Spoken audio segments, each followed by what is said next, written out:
მეშვიდე პოზიციაზე, რაც შეეხება მათ მეტოქეს არ აქვს 7 ქულა. შესანიშნავი და მივადევნო თვალი კიდევ ერთხელ და დაუფასოთ სუსტი გრძელდება რა გვის შეტევა. ორი ჩაწოდებას ვადევნებ თვალს, აქ საჯარიმოშია სერიოზული არეულობა, ბურთის გამოტანაა საჭირო, მუშკუდიანი და საკმაოდ სახიფათოდ უტევს არაგვი ჩაწოდება საჯარიმოში. ნუჰუ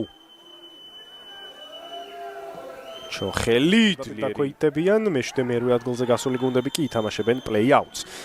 ისევ არაგვი მარჯვენა ფლანგია მათი ძალიან აქტიური დარტყმა.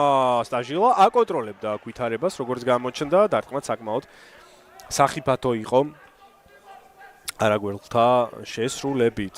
კობერიძეზე გააკეთა ეს გადაცემა. აქვს ვარიანტი დაგარგულიაზე, გააყოლა ფლანგზე, დაბალი პასი საჯარიმოში, დარტყმა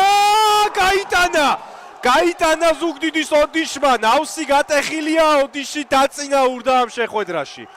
როგორც იქნა, აი ასეთი წარუმატებელი სერიის შემდეგ გოლით წუთი ამოიწურა და 1-1. აი ამაზე ვსაუბრობდი ზუსტად. მეორე ტაიმში მომენტი არ ქონია და 3-3-ზე. 3-3-ზე პასი ზუსტია, დარტყმა და 2-1. გამოეპარა ეს შეტევა ზუგდიდის ოდიშს. მეორე ნომრად თამაშობდა არაგვი და მეორე